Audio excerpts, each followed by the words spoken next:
O Abraham, ele vai ter que fazer uma circuncisão aos 99 anos de idade. Então, com 99 anos, ele vai fazer uma circuncisão. O que vai acontecer, gente?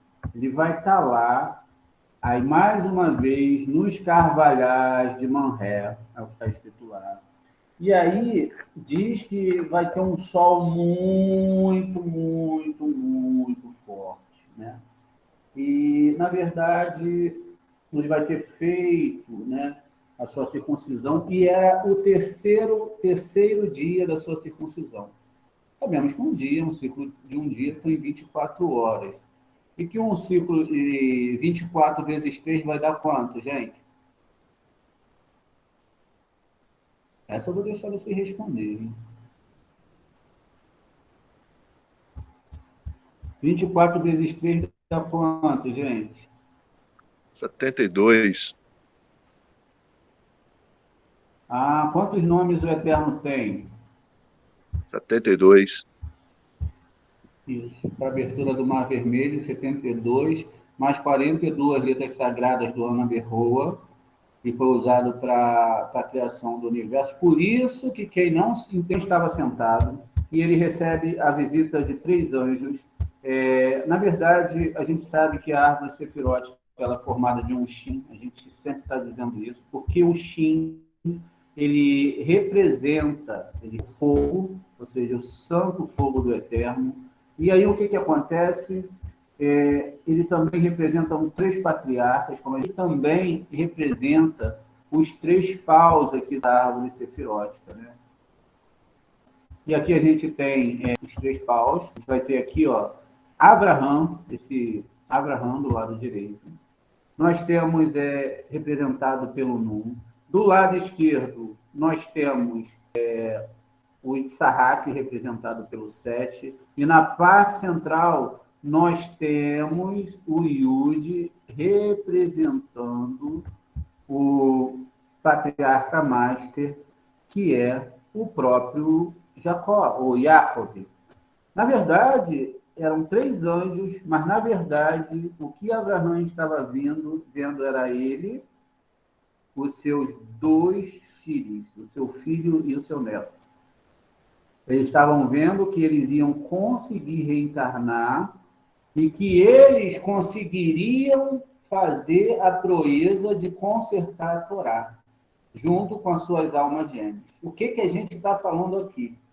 O Eterno mostrou numa visão que eles iam reencarnar e que eles iam consertar a Torá, e que quando o Ló é salvo lá de Sodoma e Gomorra, ele não foi salvo pelos seus méritos, mas por mérito de Abraão, porque através dele vai vir o povo moabita, né? Moabe, os filhos de Moabe, que descendem de Ló, e que lá na frente a Ruth, a grande Ruth, ela vai ter dentro do útero dela um portal para trazer Davi Meller. Somente por isso que Ló sobreviveu.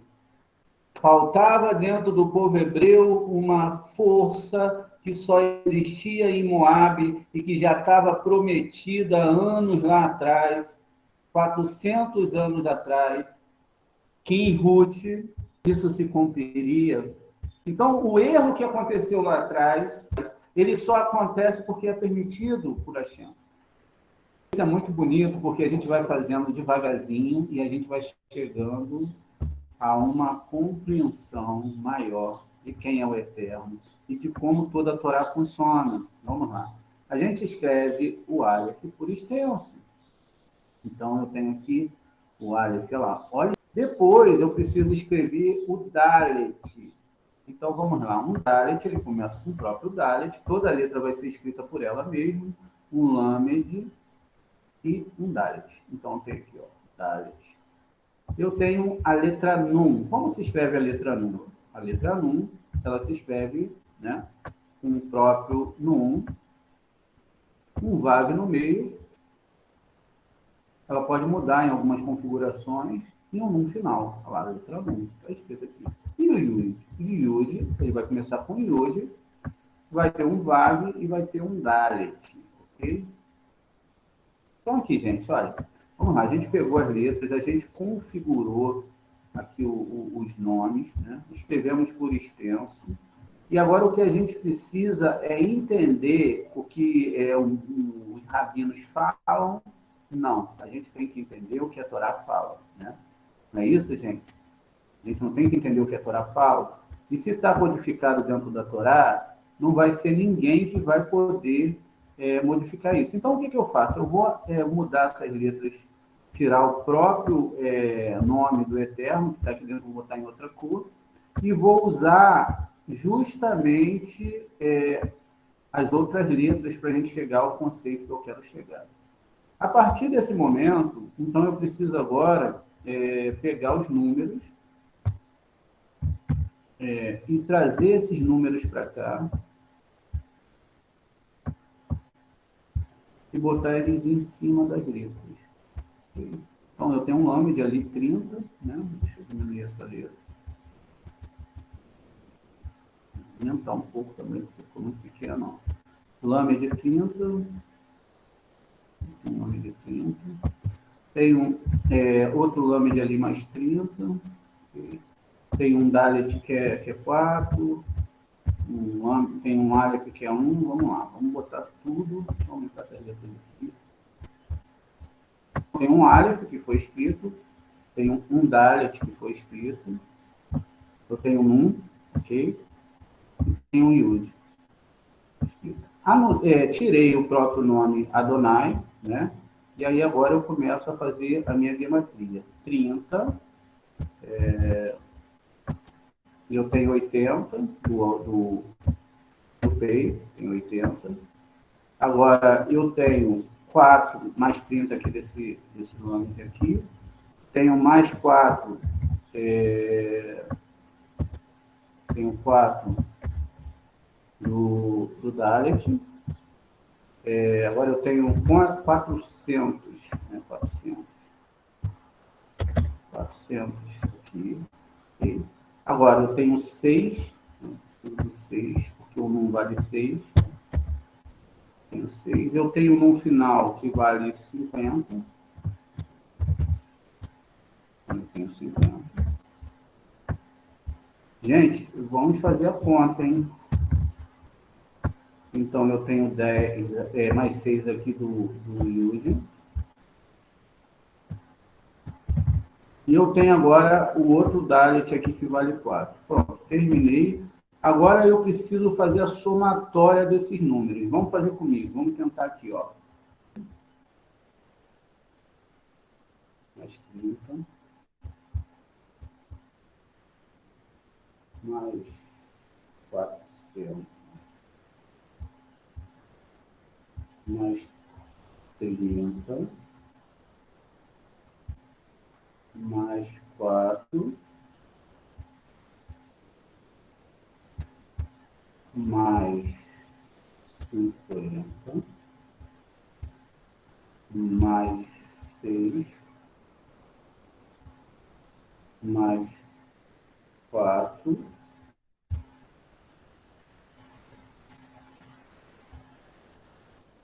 $604, mais 6, 610. Por quê? O nome Ruth, ela tem valor 200 do Reish, ok?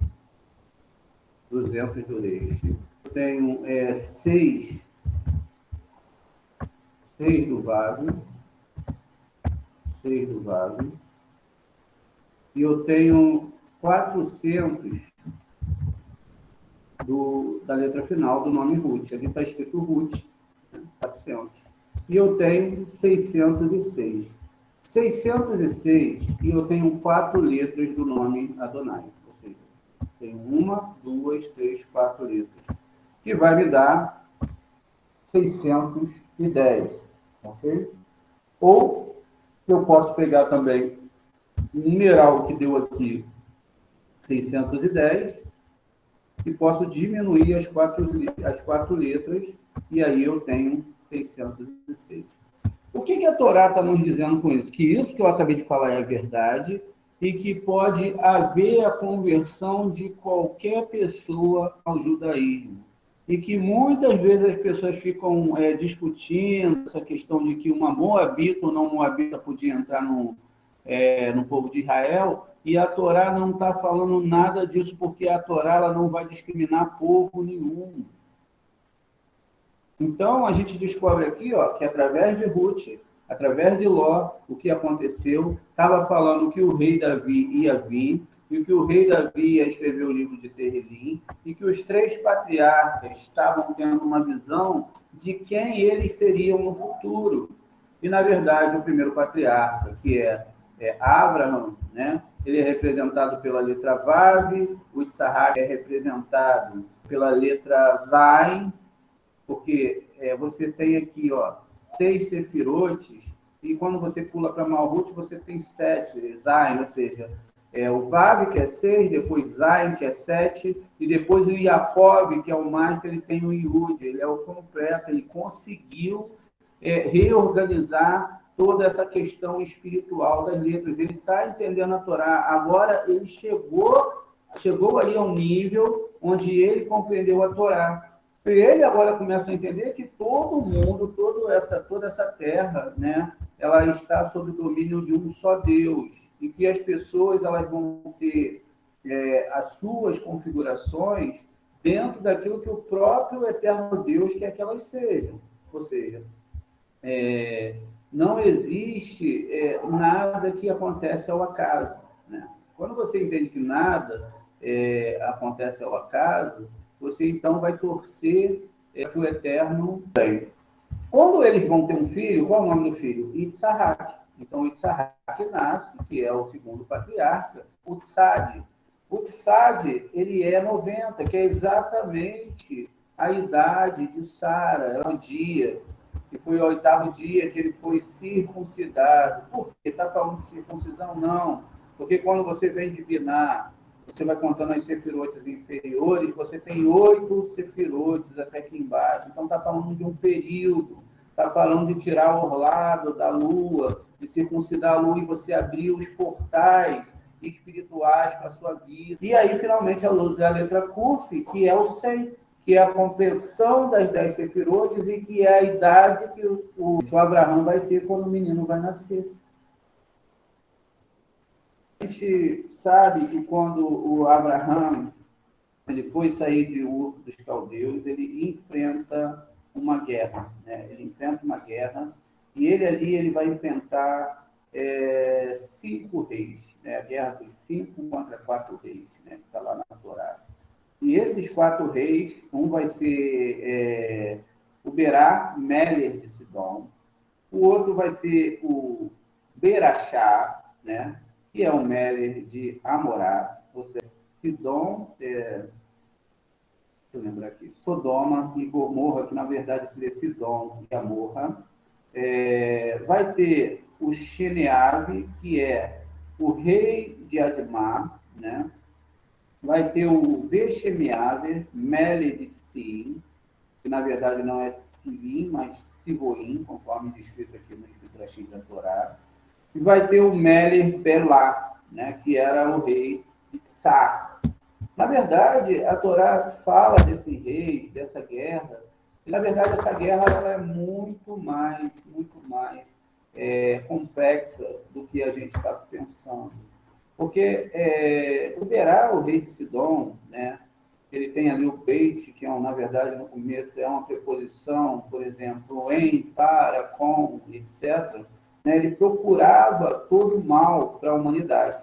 Okay? Então ele procurava fazer o mal para a humanidade, esse primeiro rei. Né? Já o Berachá, e aí você tem na frente também, né, uma questão aqui de ter essa preposição. Na verdade, quando você pega a palavra final, é rachar, ruim, ele era o rei de Gomorra, né? Amorra. E ele superava o Berá em maldade. Ou seja, ele era muito pior. E ele fazia mal à humanidade e a Deus. Né? Então, ele era um rachá. Já o Sinabe, o rei de Amar, né? ele era perverso porque ele mudava a palavra do Eterno. Ele mudava aquilo que o Eterno tinha dito e ele pervertia. Ele achava que era diferente de todo mundo. Ele achava que ele era muito especial e que ele podia mudar a palavra do Eterno.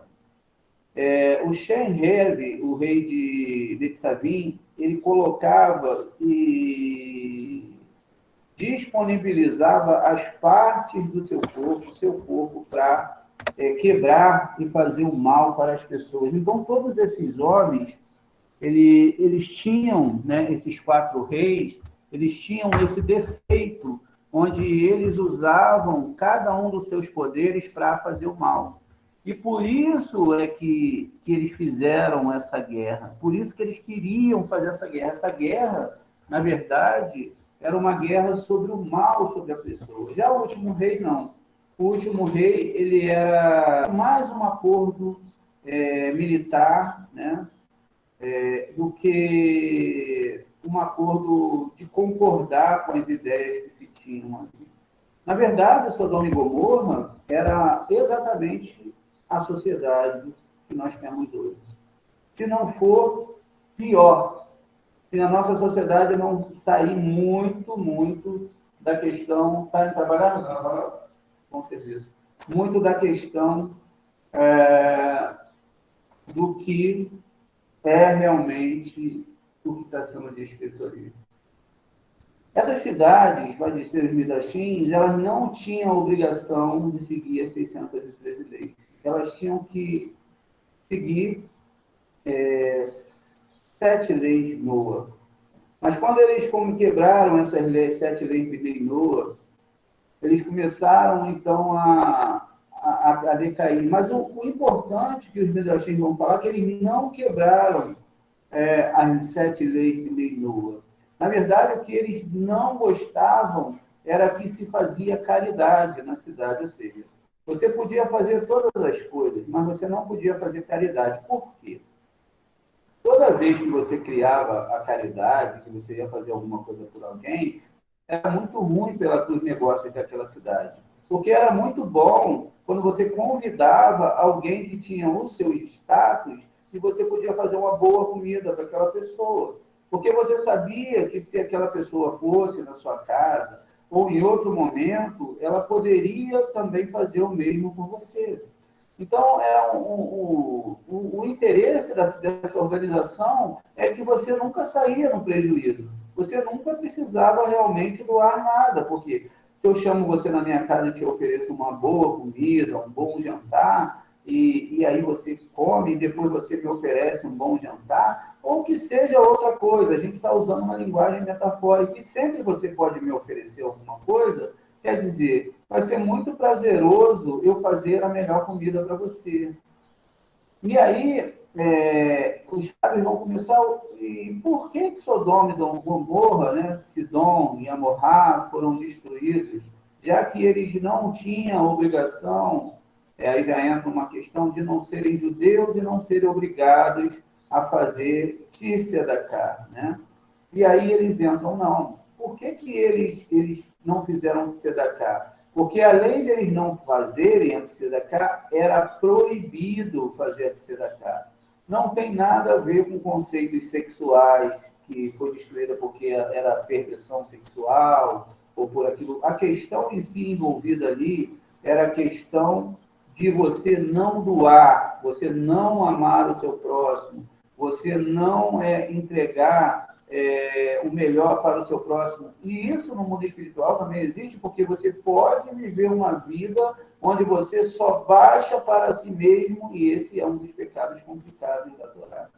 E aí, toda essa configuração vai fazer com que eles doassem sempre com interesse, ou servisse a Deus sempre com interesse.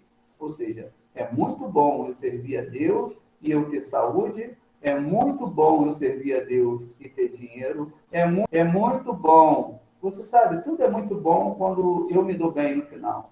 E a questão da Torá é que você tem que chegar num nível onde você saiba dividir com o seu próximo, onde você torça para que o seu próximo também tenha para dividir com outros, até que toda a humanidade chegue num conceito que é antitese de Sodoma e Gomorra.